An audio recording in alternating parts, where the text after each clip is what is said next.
Programa Brasil do Futuro.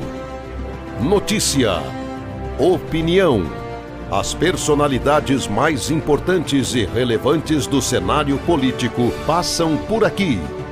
Tudo o que você precisa para começar o dia bem informado sobre os assuntos de Ribeirão Preto, do Brasil e do mundo, da política e do governo do Partido dos Trabalhadores. Apresentação: José Alfredo Carvalho, Nando Medeiros. Programa Brasil do Futuro. A afirmação ocorre após os vetos do presidente Jair Bolsonaro de parte do projeto que obrigava o governo federal a garantir água potável, cestas básicas e materiais de higiene aos indígenas durante a pandemia. Em relação à água potável, o indígena ele se abastece da água dos rios que estão na sua região. Se porventura algum rio daqueles foi contaminado por atividade ilegal, notadamente garimpo com uso de mercúrio, então se coloca e se leva água para esses grupos. A intenção minha regulamentar o garimpo, legalizar o garimpo.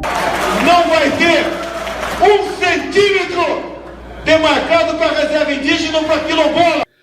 Olá, minha gente. Mais um episódio da nossa série Eu Confesso. E desta vez vamos falar do genocídio indígena. Jair Bolsonaro sempre tratou os indígenas como inimigos. Na pandemia, portanto, não se esforçou para protegê-los e foi contra até a obrigação de o governo fornecer água potável a essas populações.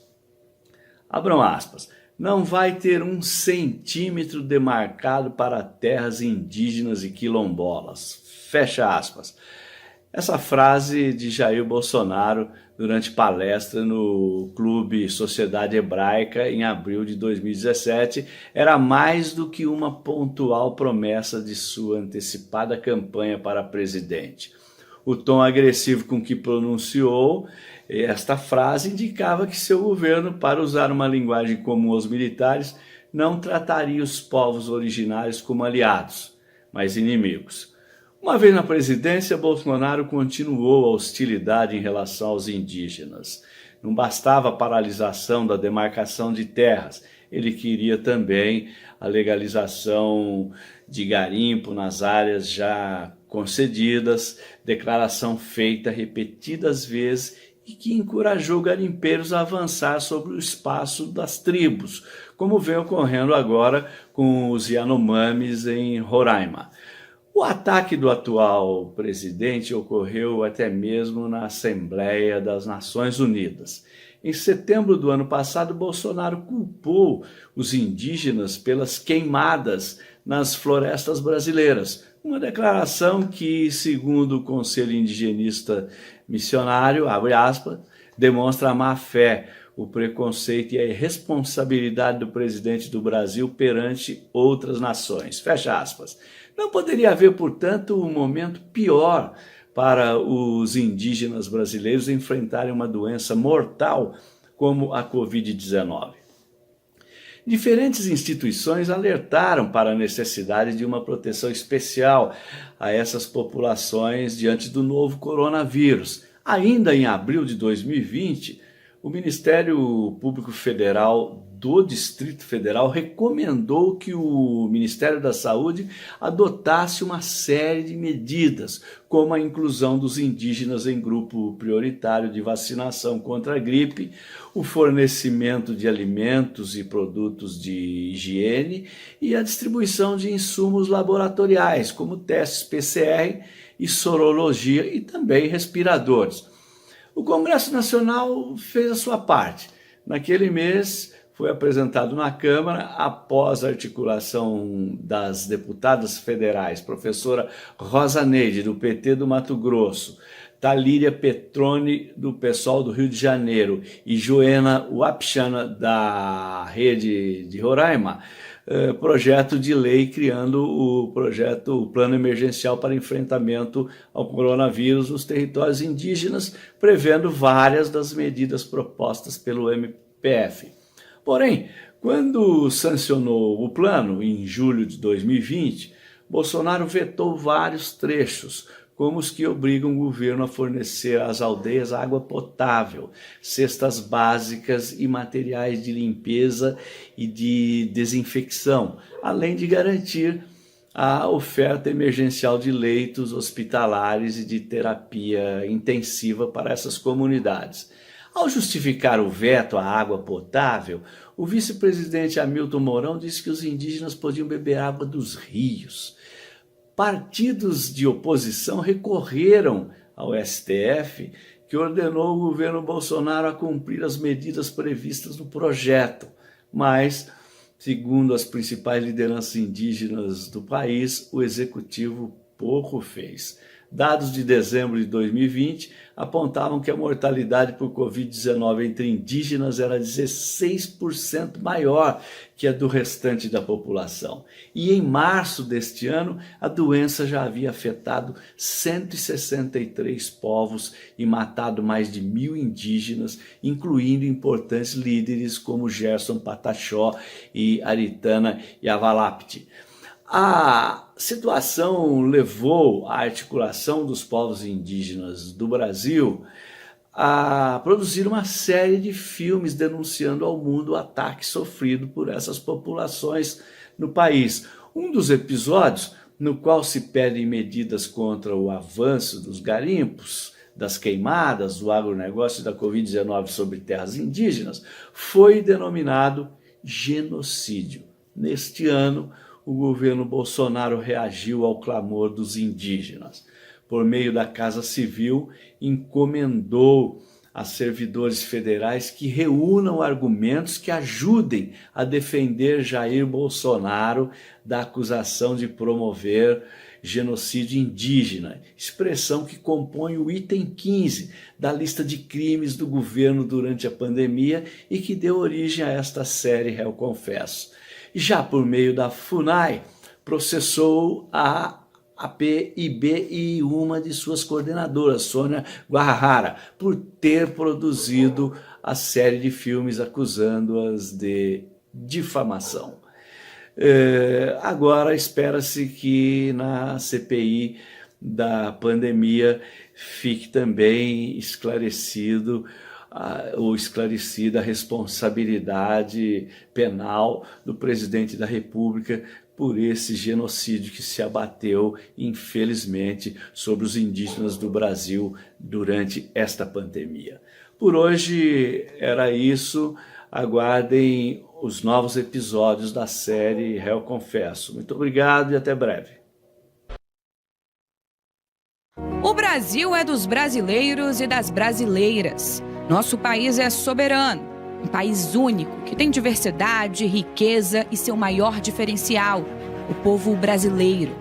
Milhões de brasileiros e brasileiras que acordam cedo todos os dias, que não fogem à luta, que têm orgulho do Brasil e defendem o que for melhor para si e para o crescimento do país. Um povo que sabe a importância de ter casa, luz, comida na mesa, respeito ao trabalho e dinheiro no bolso para viver com dignidade. Estamos aqui para ser o canal e a voz do maior partido de esquerda do mundo, da nossa militância, dos trabalhadores e trabalhadoras do país. Assim como o Brasil cresce, nossa comunicação cresce também. Registramos os momentos históricos do país, priorizamos as principais coberturas. Acompanhamos de perto o que muda de fato na vida do povo. A partir de hoje, o Brasil sai do mapa da fome. Aqui valorizamos o povo brasileiro. Damos voz a quem ajuda o Brasil a crescer, a quem dá a cara para enfrentar injustiças sociais, lutar por justiça tributária e defender nossos diferenciais. Quem luta para garantir educação a todos, crédito para o trabalhador e mudanças sociais de verdade. A gente respeita todos que fazem parte do nosso Brasil e te convidamos a seguir com a gente na transformação da nossa história. E com orgulho podemos dizer, somos brasileiros e fazemos parte da TV PT. Aqui brilha uma estrela.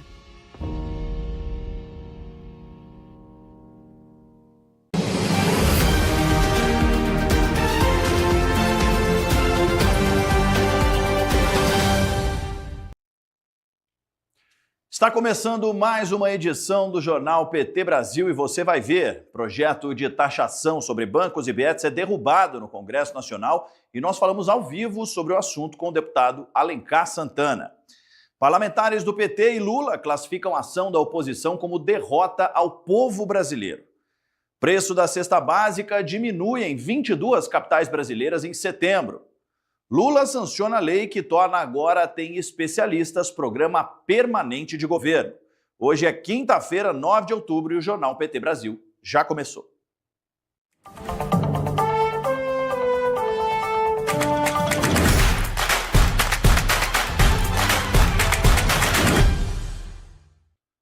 Muito boa tarde para você, seja muito bem-vindo. Estamos ao vivo via satélite pelo PT Sat no canal 1313 e também pelo YouTube e a Rádio PT.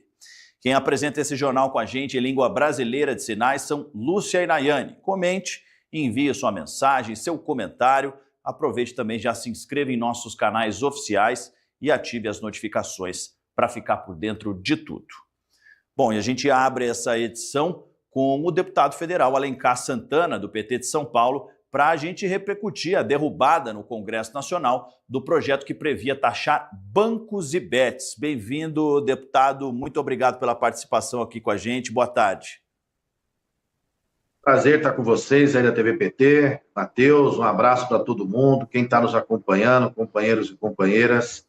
Enfim, estamos à disposição. Sempre bom estar falando aqui com o nosso povo. Deputado, a gente começa perguntando, então, inevitavelmente, depois da aprovação da isenção do imposto de renda para quem ganha até 5 mil na semana passada, o Centrão e a extrema-direita voltaram a atacar as pautas da agenda do povo, né? E essa agenda que vai trazer mais justiça tributária, né? Conta pra gente, deputado, como foi essa votação e como a direita manobrou para conseguir derrubar essa proposta de ontem. A extrema-direita, ela é inimiga do povo. Nós temos que ter isso muito claro. Não defende e não vota nenhuma pauta que melhore a vida das pessoas no dia a dia. Que permita que o Brasil tenha crescimento, que tenha justiça social, que tenha justiça tributária. E nesse caso foi um nítido exemplo. Jogaram para sabotar o país, para sabotar as pessoas, as políticas do governo do presidente Lula, que tem dado efeitos positivos nas diferentes áreas. É o crescimento econômico, é a geração de emprego, é a inclusão social, é mais investimento na saúde, com UBS, policlínicas, mais especialistas, enfim, tantas coisas importantes que estão sendo feitas, ou na educação, por exemplo, pé de meia. Então, os bolsonaristas, a extrema-direita e uma parte perversa da política, e aí também uma articulação do governador Tarcísio, que entrou, governador que não combate o crime organizado em São Paulo. Aliás, há declarações em alguns momentos praticamente defendendo o crime organizado. Ele agiu aqui defendendo as bets, defendendo a Faria Lima, as fintechs, que pagam pouco tributo, e sabotou o país articulando para não ter voto de aprovar essa matéria extremamente justa e, mais do que isso, extremamente necessária.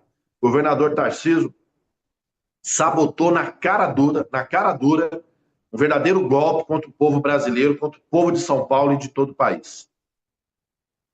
Deputado, ontem nós conversamos com o Zaratini, relator, e ele dizia que o governo já havia aberto mão de alguns pontos aí, justamente para conseguir costurar esse acordo, para que essa medida fosse aprovada, abrindo mão aí de parte desses recursos para trazer esses investimentos para o povo brasileiro, e ainda assim esses acordos não foram cumpridos, né? Foram traídos aí por parlamentares da oposição. Como é que o senhor vê isso?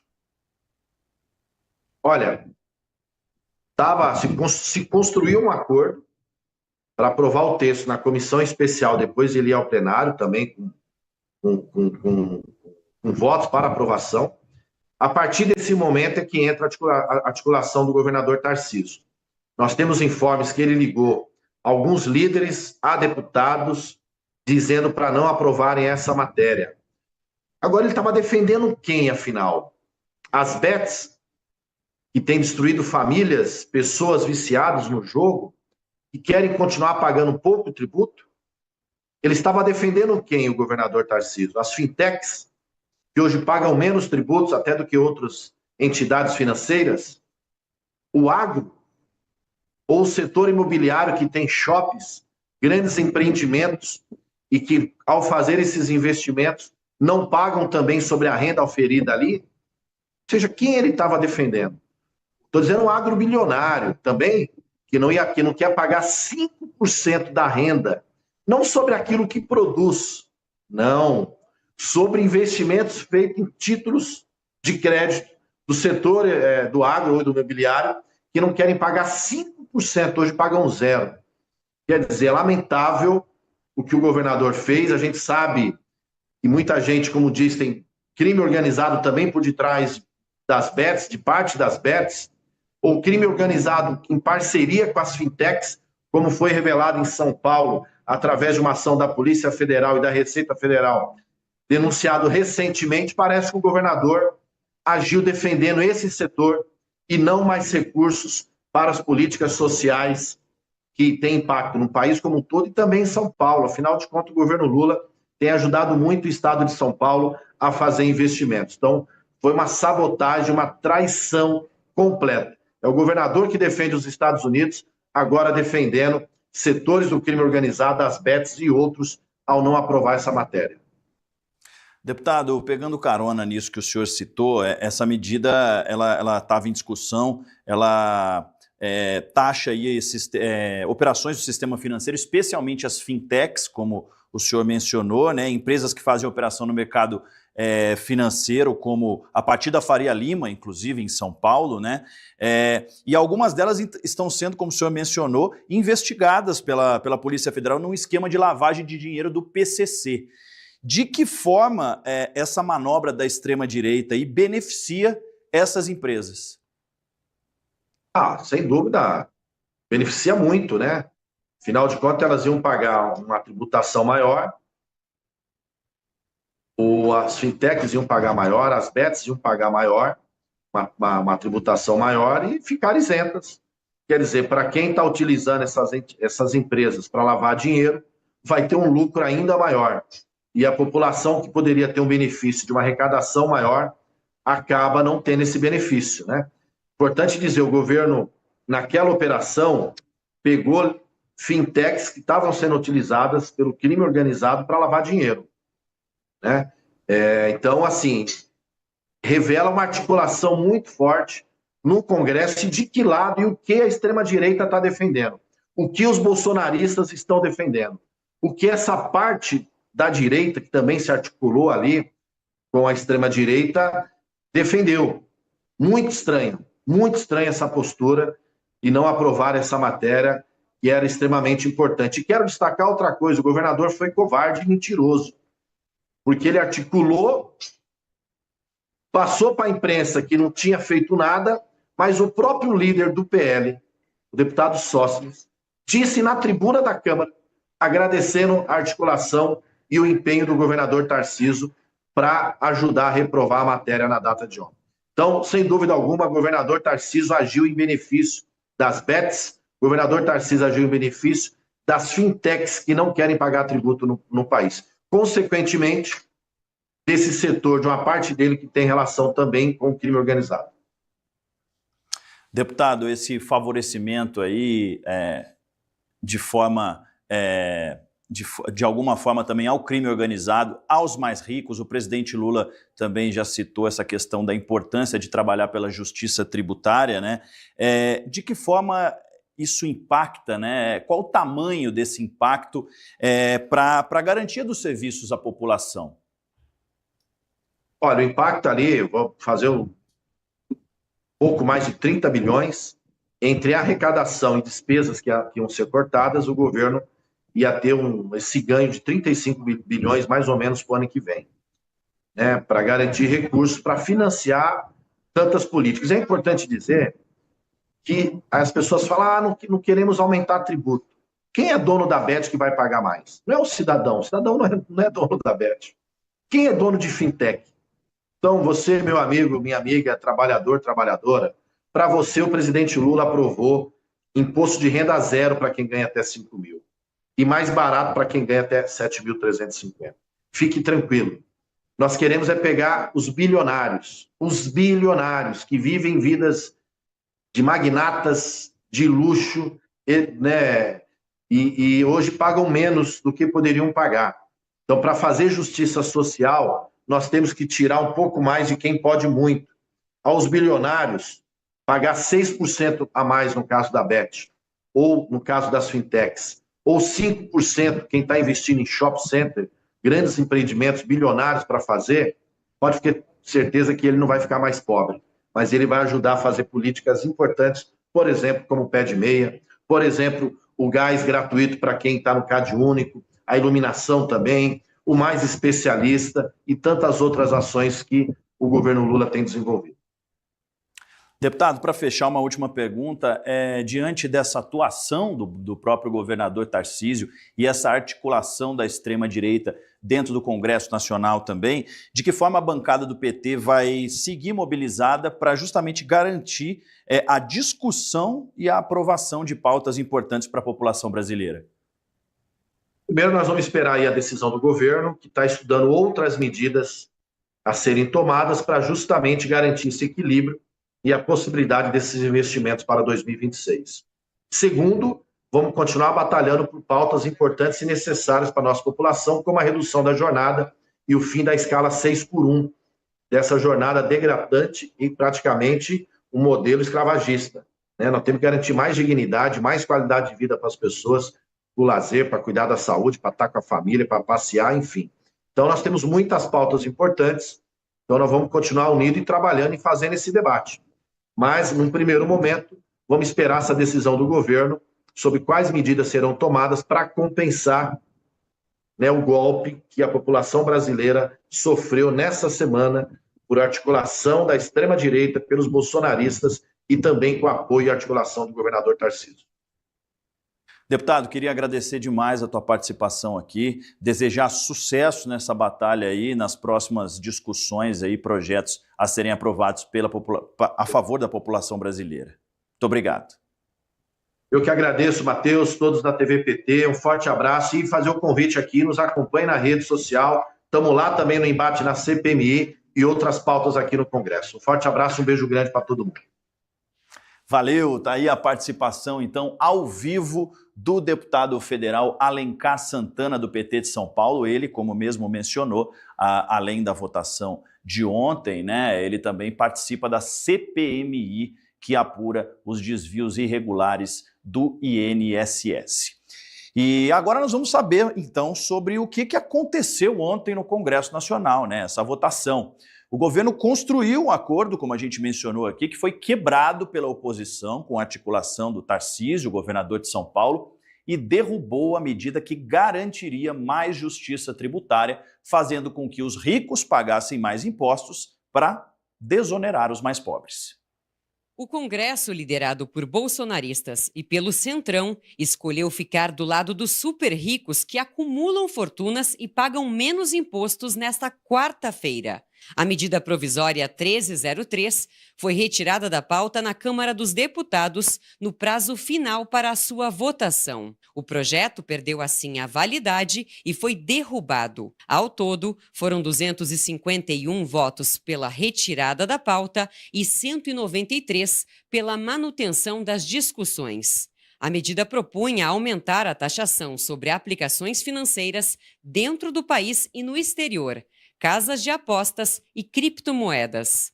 A medida era considerada fundamental pelo governo para aumentar a arrecadação em 2026. Inicialmente, a estimativa era conseguir mais de 20 bilhões no próximo ano.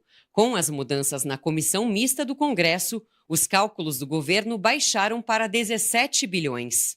A Fazenda pretendia arrecadar 35 bilhões até 2027 e 50 bilhões até 2028. Nas redes sociais, o presidente Lula destacou que votar contra a MP 1303 é votar contra o equilíbrio das contas públicas e contra a justiça tributária. Abre aspas. A decisão da Câmara de derrubar a medida provisória que corrigia injustiças no sistema tributário não é uma derrota imposta ao governo, mas ao povo brasileiro. Essa medida reduzia distorções ao cobrar a parte justa de quem ganha e lucra mais, dos mais ricos. Impedir essa correção é votar contra o equilíbrio das contas públicas e contra a justiça tributária. O que está por trás dessa decisão é a aposta de que o país vai arrecadar menos para limitar as políticas públicas e os programas sociais que beneficiam milhões de brasileiros. É jogar contra o Brasil. Fecha aspas. Deputados do PT denunciaram que o governador de São Paulo, Tarcísio de Freitas, o presidente do PP, Círio Nogueira, e outros dirigentes do Centrão estão por trás da ofensiva para derrotar a proposta do governo Lula na Câmara com o objetivo de explodir as contas públicas no ano eleitoral de 2026. Olha, com essa votação não tem jeito. O Congresso abraça definitivamente o título de Congresso Inimigo do Povo. Foi aquela aliança, sabe a aliança de uma parte do Centrão com o bolsonarismo, em que eles defendiam anistia e PEC da blindagem e foram rechaçados pela população brasileira nas manifestações. Eles voltaram a se unir para derrotar essa medida provisória que vai tirar 35 bilhões do orçamento do próximo ano. E sabe por que eles estão fazendo isso? Eles estão querendo atrapalhar o governo do presidente Lula. Estão dizendo, não podemos dar mais 35 bilhões ao Lula. Isso tudo é conversa furada. Eles estão atrapalhando o povo brasileiro. Agora, a vergonha é que o Tarcísio, governador de São Paulo, se juntou a Ciro Nogueira e Rueda, presidente do PP no Brasil, e fizeram toda essa articulação. Esse governador de São Paulo, que só faz besteira, ao invés de governar o estado de São Paulo, ficou aqui. Porque fica claro que esse Congresso aqui não quer taxar os mais ricos. Você sabe que tem um ponto aqui, que era juros sobre capital próprio, era tributação dos bancos, derrubaram. Aí tinha fintechs, tributação de fintechs, derrubaram. Eu lembro que fintechs, vocês estão vendo, não estou generalizando, tinha fintech envolvido naquele escândalo do PCC. Então essa turma aqui, a linha deles é defender BECs, bancos, fintechs, o agro, é defender o andar de cima. Congresso inimigo do povo. É isso que eles estão fazendo aqui no dia de hoje. E como no IOF, nós vamos derrotar essas pessoas, que eles vão perceber que isso é uma manobra de quem só quer prejudicar o Brasil. Felizmente, nós vimos que o governador de São Paulo, em vez de tomar conta do Estado, de cuidar dos problemas do Estado, resolveu abandonar a sua cadeira no Palácio dos Bandeirantes para assumir a candidatura a presidente da República com apoio do presidente do PP, Ciro Nogueira, e com apoio do presidente do União Brasil, Rueda. E a partir disso, resolveu fazer uma campanha contra a medida provisória. Não tem nenhum sentido técnico, tributário, nada disso, nem orçamentário. Essa conversa de que o governo vai ter 20 bilhões a mais para gastar é conversa mole, porque todo mundo sabe que o limite de gastos é dado pelo arcabouço. O que o governo quer com esses recursos é poder atender o que está na LDO, que é cumprir o superávit primário no ano que vem e, com isso, favorecer a queda de juros no Brasil, que nós queremos que baixe porque são excessivos. Então, houve acordo, o acordo foi sabotado por esses partidos, pelo governador Tarcísio, pelo FPA, que é a frente do agronegócio aqui nessa casa e no Senado Federal, que se comprometeram e negociaram conosco e depois tiraram o time de campo. Nas redes sociais, Parlamentares petistas repudiaram as ações covardes articuladas pela oposição na Câmara dos Deputados, que favorecem os mais ricos e punem os mais pobres. O senador Randolph Rodrigues ressaltou que, abre aspas, tributar bancos, bets e bilionários não é apenas uma questão de arrecadação, é uma questão de justiça com quem realmente trabalha todos os dias para mover este país. Lamentavelmente, a Câmara dos Deputados decidiu continuar privilegiando a parcela mais rica, que corresponde a menos de 1% dos brasileiros, enquanto toda a carga tributária recai sobre os outros 99%. Fecha aspas. Maria do Rosário, deputada federal, disse que a direita e o Centrão escolheram proteger bancos, bilionários e bets, em vez de garantir recursos para políticas sociais que beneficiam milhões de brasileiros. Um novo enfrentamento ao Congresso já está sendo calculado pelo governo. Segundo o deputado federal Rogério Correia, o governo terá que cortar de outros lugares e o corte nas emendas é o mais provável. A Câmara de Deputados acaba de rejeitar a medida provisória do presidente Lula, que taxa bancos, bets e bilionários. É uma demonstração de que a Câmara é inimiga do povo, está de novo com os muito ricos. Já tinham votado, semanas atrás, a PEC da blindagem dos próprios deputados e a anistia para aqueles que tentaram dar um golpe contra a democracia e o voto do povo brasileiro. Agora repetem a dose, são de costas para o povo. Votaram hoje a blindagem dos bilionários e a bandidagem de lobbies que vem aqui para dentro fazer o serviço das bets e dos muitos ricos. Que o povo volte às ruas e cobre desse parlamento o que deveria ser a sua função, votar com o povo e não com os bilionários. Uma vergonha o que aconteceu, mas tomara que o presidente Lula agora pare de pagar emendas parlamentares bilionárias para que esse Congresso continue votando contra o povo e tendo posições que são cada vez piores para o Brasil, inclusive aceitando taxações dos Estados Unidos.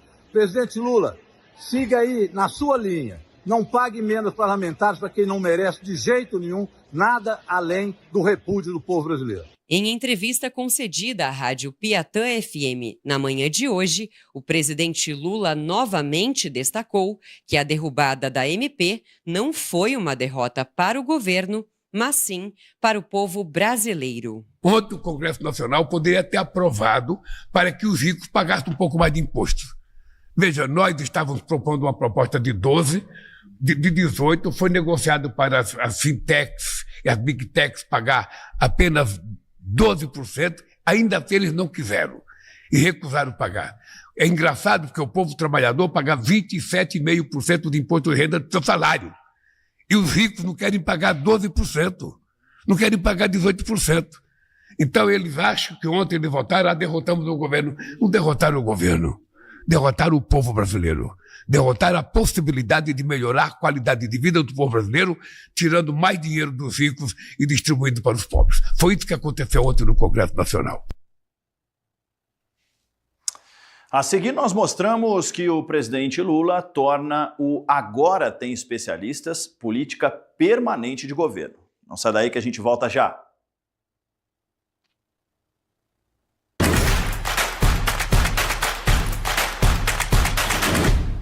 O PT acredita na força da comunicação e investe para falar com todo mundo em todos os cantos, por todos os meios. E o rádio, o canal mais ouvido do Brasil, está bombando com muita informação e credibilidade. É a nossa rádio, a Rádio PT. Depois de crescer quase 200% em audiência em 2024, a Rádio PT segue firme, conquistando ainda mais espaço. A Rádio PT está no ar 24 horas por dia, com tudo que a militância quer e precisa saber. Notícias atualizadas, análises afiadas e uma programação feita com muito compromisso e coração petista. Tenho notícias do PT, boletins diários e o nosso podcast que já passou da marca de 700 episódios. É muita informação com qualidade, todo dia, o dia todo. A Rádio PT está em todas as plataformas. E claro, você é parte dessa construção. Gente, eu quero agradecer de coração os nossos ouvintes da Rádio PT pelo acompanhamento.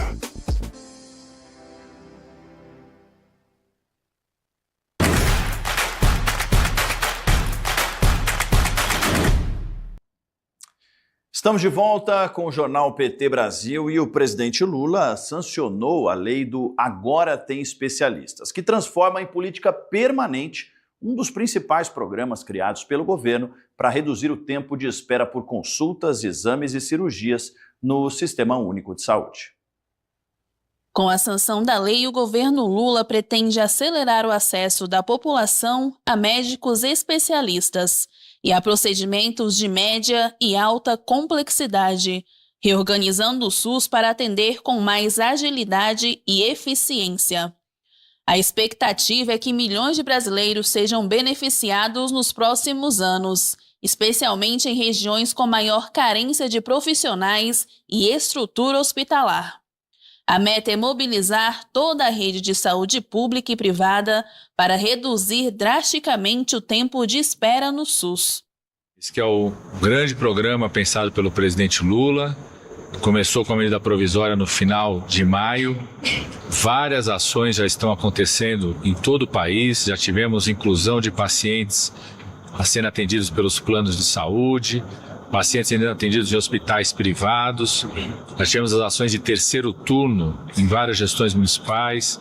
Os nossos hospitais federais já estão trabalhando em terceiro turno para fazer mais cirurgias, mais exames, mais consultas.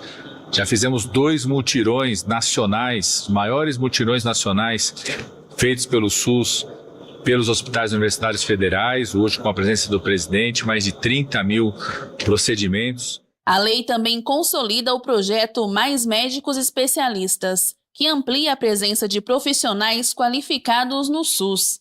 A iniciativa oferece bolsas de especialização, apoio para transporte e direito a recesso, entre outros incentivos, para médicos formados no Brasil ou com diploma revalidado. A seleção ocorrerá por meio de editais públicos.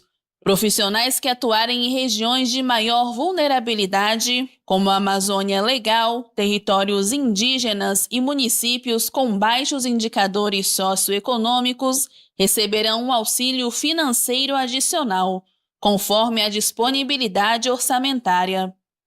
Durante o evento, o governo também anunciou o início de uma nova etapa do programa com foco na saúde da mulher.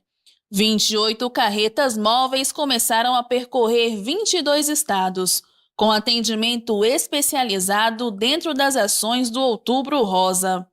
Essas carretas oferecem mamografia, ultrassonografia, exames para detectar câncer de colo de útero e até biópsias, levando cuidado e diagnóstico para regiões com pouca estrutura de saúde, como comunidades ribeirinhas, o interior do Nordeste e cidades da Amazônia.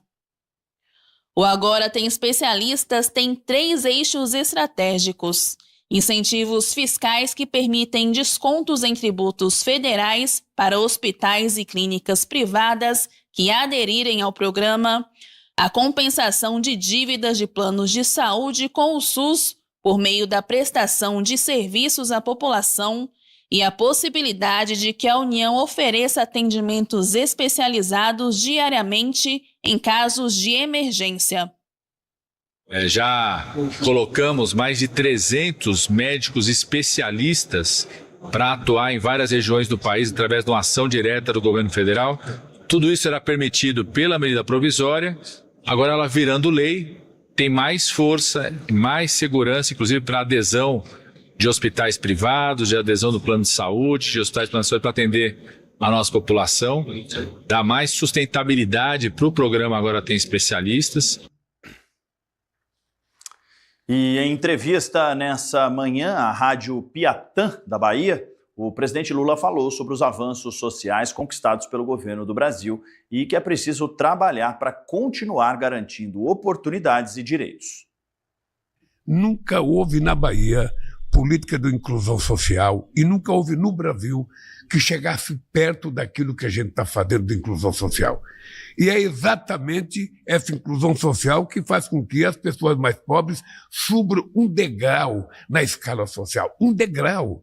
E aí eu fico muito triste porque ontem o Congresso Nacional poderia ter aprovado para que os ricos pagassem um pouco mais de imposto.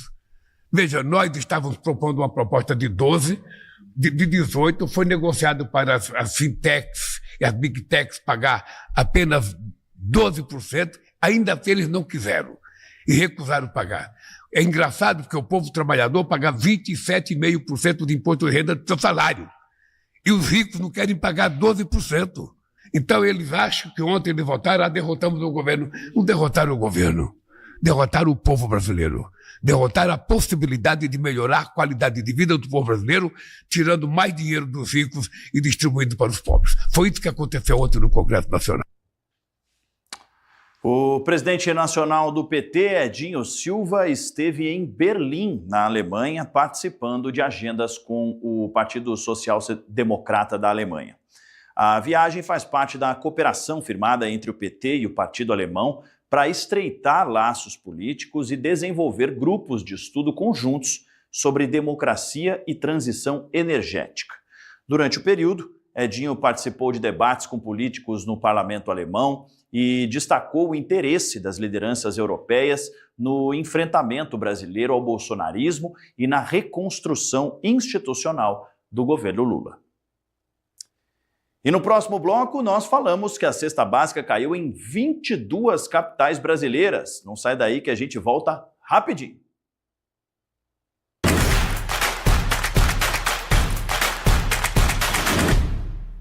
Comece suas manhãs com mais informação no Café PT.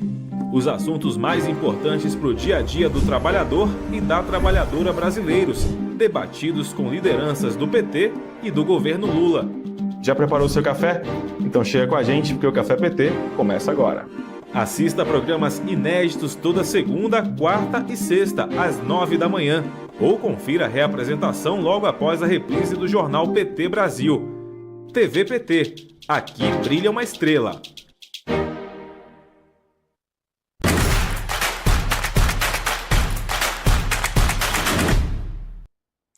Estamos de volta com o jornal PT Brasil e o presidente Lula participou nessa quarta-feira da 6ª Conferência Nacional Infanto-Juvenil pelo Meio Ambiente. O evento realizado em Lusiânia, no entorno do Distrito Federal, reforça o papel da educação na construção de um futuro mais sustentável e justo para as próximas gerações. Crianças e adolescentes de todo o país se reuniram para discutir justiça climática e educação ambiental. O objetivo da conferência é mobilizar a comunidade escolar em torno de soluções para o enfrentamento às mudanças climáticas, estimulando o protagonismo dos jovens na defesa da natureza e na transformação de seus territórios. Durante o evento, o presidente Lula ouviu a leitura de uma carta elaborada pelos estudantes com compromissos e propostas para proteger o planeta. No documento, os jovens reconhecem que os problemas ambientais são sintomas de desigualdades sociais e se comprometem a defender povos indígenas, quilombolas e agricultores familiares, valorizando os saberes ancestrais e o respeito à diversidade. Nos comprometemos a apoiar a luta e resistência de povos indígenas, comunidades quilombolas, agricultores familiares, pois é essencial para qualquer transformação social e ambiental por meio de suas tecnologias ancestrais. Proteger as pessoas e toda a vida do planeta, com equidade, igualdade e inclusão. Justiça climática não é só sobre o meio ambiente ou clima. O presidente Lula destacou que pretende levar o documento à COP30, em Belém, e entregar uma cópia a cada chefe de Estado participante, como símbolo do engajamento da juventude brasileira com a causa ambiental. Lula também defendeu que o ensino sobre o clima e o meio ambiente se torne parte permanente da grade curricular das escolas públicas do país. Nós vamos ter a reunião de chefe de Estado na cidade de Belém. E eu quero entregar uma carta dessa, Marina, para cada presidente de país estrangeiro que chegar aqui no Brasil. Eu quero que eles saibam o grau de maturidade política do nosso jovem.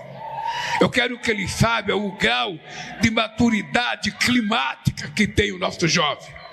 Porque tem muito presidente que não tem noção de quanto gás de efeito estufa uma bomba solta no planeta. É a pessoa que não tem noção. Só para vocês terem uma noção, o ano passado foi investido 2 trilhões e 700 bilhões de dólares em armas. E você tem 760 milhões de pessoas que vão dormir toda noite sem ter o que comer. É esse mundo que nós temos que mudar. É esse mundo que vocês estão contribuindo para que a gente possa mudar. E ninguém pode dar lição ao Brasil sobre a questão do clima. Nós não somos os donos da verdade. Nós não sabemos tudo. E nós não podemos tudo. Mas não tem ninguém fazendo mais do que nós com a dedicação que nós estamos fazendo. Desde o primeiro semestre foram mobilizadas 8.732 escolas em 2.307 municípios, sendo que 1.293 escolas estão em áreas de risco socioambiental e 158 atendem estudantes com deficiência. Foi o ano inteiro de discussão nas escolas brasileiras, mas esse tema tem que ser permanente, tem que ser em todos os níveis escolares. Para isso, a formação de professores, para isso, os conselhos escolares, envolver a comunidade do bairro, envolver a comunidade da cidade, envolver os pais. É impressionante como a criança, o filho e a filha vai para casa e como mexe na consciência dos pais em relação ao meio ambiente. Portanto, eu queria aqui dizer que vocês é um processo transformador. Vocês fazem parte desse processo transformador de cuidar da nossa terra, de cuidar do planeta, de cuidar do meio ambiente. Idealizadora da primeira conferência em 2003, a ministra do Meio Ambiente, Marina Silva, ressaltou a importância do protagonismo dos estudantes e a mensagem de esperança que eles representam para o futuro. O futuro é agora. E para que esse futuro seja justo, democrático, sustentável, é fundamental, como eu disse na abertura, que a gente tenha um ecossistema saudável. E o ecossistema saudável, presidente, é com democracia. O ecossistema saudável, Camilo, é com o FIES, é com o pé de meia, é com luz para todos, é com Minha Casa Minha Vida. Esse é o ecossistema da democracia. E é ouvindo as pessoas. O conhecimento de alguns, por maior que seja, não substitui o conhecimento de todos. A vontade de alguns, ainda que seja forte, não substitui a vontade da maioria. E é isso que nós estamos fazendo aqui. A conferência também é uma preparação para o balanço ético global da COP30, onde a visão das crianças e adolescentes brasileiros será apresentada como contribuição oficial do país às discussões internacionais sobre clima e sustentabilidade. E, de acordo com a Pesquisa Nacional da Cesta Básica de Alimentos, realizada pelo DIEESE, o custo dos alimentos da cesta básica teve redução em 22 das 27 capitais brasileiras entre agosto e setembro. As maiores quedas registradas são em Fortaleza, com mais de 6% de queda, Palmas, com quase 6%, Rio Branco, com mais de 3% de queda, São Luís, com mais de 3% também de queda, e Teresina, com mais de 2% de queda. Em setembro, os menores valores médios da cesta básica foram registrados em capitais do Nordeste. Aracaju, com R$ 552, Maceió, R$ 593, Salvador, R$ 601, Natal, R$ 610 e João Pessoa, com R$ 610. O maior custo foi em São Paulo, com o valor de R$ 842. Entre os alimentos com maior redução de preço está o tomate, que ficou mais barato em 26 capitais pela colheita da safra anual. Além disso, o arroz agulhinha apresentou queda no preço em 25 cidades, mesmo com as exportações em crescimento. E o preço do açúcar diminuiu em 22 capitais brasileiras por conta do aumento da produção nas usinas paulistas e a previsão de maior oferta na Ásia, gerando queda nos mercados externo e interno. A Operação Nacional Proteção Integral 3 cumpriu 182 mandados de busca e apreensão e 11 mandados de prisão preventiva, que identificou e prendeu envolvidos em crimes de abuso sexual de crianças e adolescentes, praticados principalmente na internet. 66 pessoas foram presas e 3 vítimas foram resgatadas. A operação foi uma ação da Polícia Federal e da Polícia Civil, que contou com a atuação de 273 policiais civis de 16 estados brasileiros, com o trabalho de 617 policiais federais de todos os estados. O presidente Lula elogiou a operação, destacando que não haverá impunidade para criminosos que abusam de crianças e adolescentes na internet. E no Café PT de amanhã você vai ver uma entrevista com o secretário nacional de combate ao racismo do PT, Matius Chagas, sobre o segundo encontro de parlamentares negros que acontece na semana que vem em Brasília. O Café PT começa às 9 horas da manhã por aqui, você já sabe. E agora a gente chama a agenda do presidente Lula. Pela manhã, Lula visitou a linha de montagem e participou da cerimônia de inauguração da fábrica de veículos da BYD em Camaçari, na Bahia. À tarde, a gente mostra para vocês que às 4h30 Lula participa em Maragogipe de mais uma cerimônia de anúncios para o estado da Bahia. E o Jornal PT Brasil de hoje fica por aqui. Muito obrigado pela sua companhia. Eu te espero amanhã. Tchau.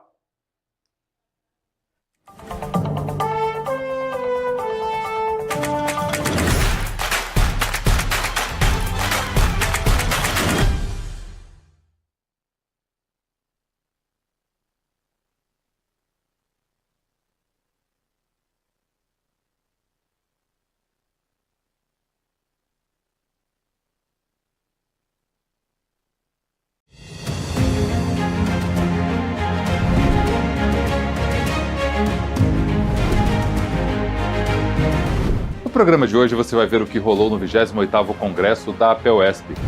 Vai assistir várias entrevistas exclusivas e vai saber da Comissão de Educação e Cultura da Alesp. Confira. O Hotel e Centro de Convenções Vale do Sol, aqui em Serra Negra, sediou entre os dias 25 e 27 de setembro o 28º Congresso Estadual da APEUESP.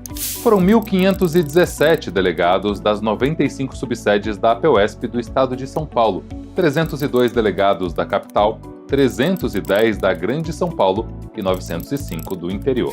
O salão principal foi palco de debates sobre educação, sindicalismo e a conjuntura social e política, com a presença de diversos convidados. O congresso foi aberto com um seminário educacional que discutiu o papel da ciência e tecnologia e o uso autoritário das plataformas digitais na rede pública paulista.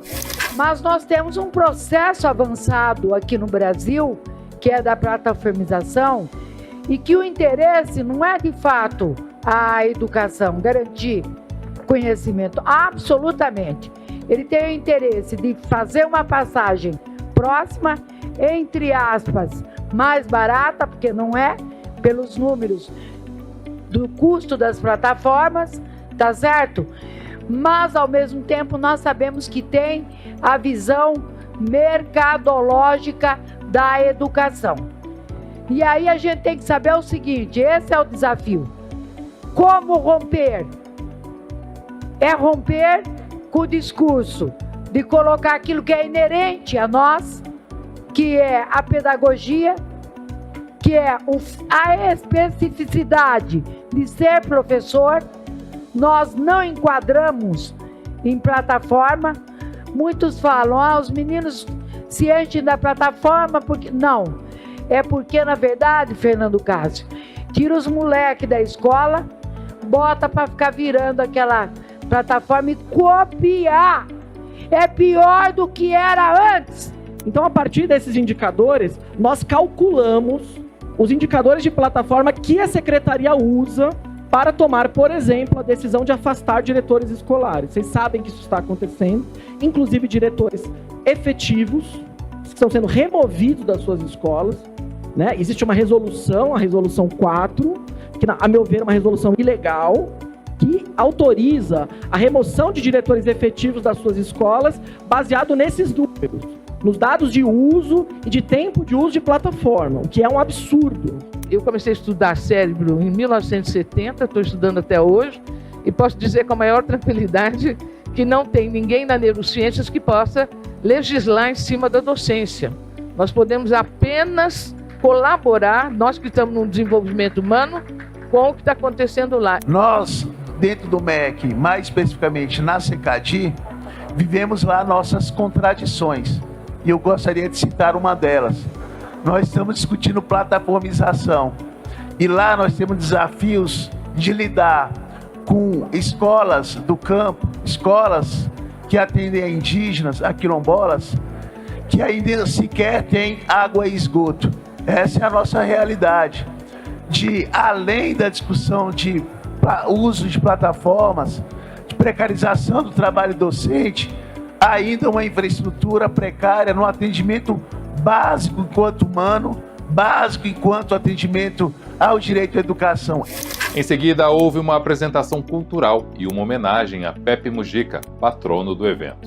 Sua vida atravessou fronteiras e nos deixou um chamado urgente: repensar o consumo, lutar por justiça social e buscar a verdadeira liberdade. O Pepe foi lembrado essa semana, André, na ONU, pelo presidente Lula, que disse que nós perdemos dois grandes seres humanos, né, Bebel? Ele falou do Papa Francisco e do Pepe Mujica. Por isso, a palavra de ordem nesse momento é: Pepe Mujica!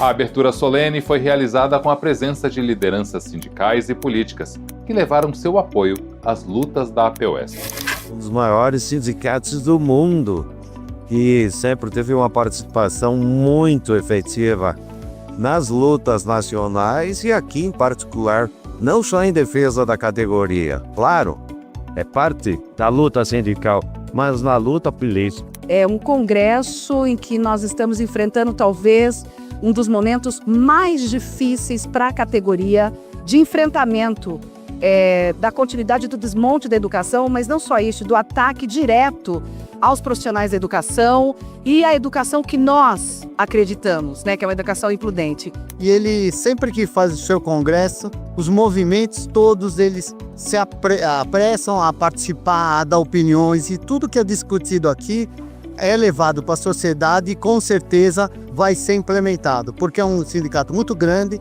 ele tem uma capilaridade no estado enorme e nacionalmente ele é muito reconhecido. É um prazer estar aqui no 28º Congresso da APUESP, o maior sindicato filiado à CUT no estado de São Paulo, sindicato de luta, de resistência, que organiza a categoria mais importante para todos nós, né? Porque não tem quem não tem um professor na vida. Então é muito importante estar aqui, poder ouvir os companheiros, as companheiras filiadas de várias correntes políticas, de todos, dos 4 cantos do estado de São Paulo, está presente aqui. O Congresso da APUESP sempre é um ponto de referência para o movimento sindical brasileiro. Tá certo, Leão? Meu grande companheiro Leão, de longas datas, de boas lutas, e portanto eu não poderia deixar de estar presente. Trago um abraço do presidente Lula a todos os delegados e delegadas. O desafio de construir um projeto político sindical em uma conjuntura adversa foi o principal tema em debate durante todo o primeiro dia do Congresso. Sempre quem dá a resposta, sempre quem reverte as posições que um governo faz e ruim é a boa e velha rua. Não tem jeito. É a rua que faz a mudança. É a rua que enverga deputados e deputadas. E é a rua que faz com que os governantes, eles digam: não, eu tenho que sentar e negociar.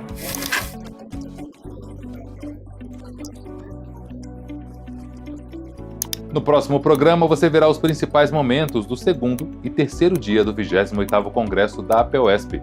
Não perca! E nesta terça-feira, dia 30 de setembro, a Comissão de Educação e Cultura aqui da Assembleia Legislativa de São Paulo reconduziu mais uma vez a deputada professora Bebel para a presidência dessa comissão permanente da Casa. E o Educação na TV esteve presente. É a minha causa, né? Uma coisa, eu gostaria muito que a educação deixasse de ser causa e passasse a ser uma política de Estado. Mas ela ainda é uma causa, porque nós temos aí, né? Várias questões que não estão resolvidas. Aliás, nós temos problemas educacionais profundos, né, ainda no estado de São Paulo, e que precisamos resolver. Está na iminência de ser aprovado o Plano Nacional de Educação, e esta casa tem que começar a discutir qual é o plano estadual de educação que teremos para o próximo período de 10 anos, né? No dia 14 de outubro, portanto, nós vamos fazer o lançamento de uma frente, né, para que nós possamos ter, né, aí um plano estadual de educação democrático, emancipador e que garanta a educação pública de qualidade para os filhos e filhas da classe trabalhadora e, junto com isso, também debater com os municípios. Os municípios também têm que ter seus planos, né? Estamos num momento privilegiado também, porque foi aprovado no Congresso Nacional o Sistema Nacional Articulado de Educação. Precisava desse sistema. O sistema tinha que ser, né, aprovado. Por quê? Porque, enfim, é importante para fazer o link entre a União, os estados, distritos federais e os municípios, né? E o que faz esse link são os planos, né? O diálogo da pauta, né, de cada estado e de cada município. O programa de hoje fica por aqui. Fique ligado no portal e nas redes sociais da APUESP para outras notícias sobre educação pública. Até a próxima semana.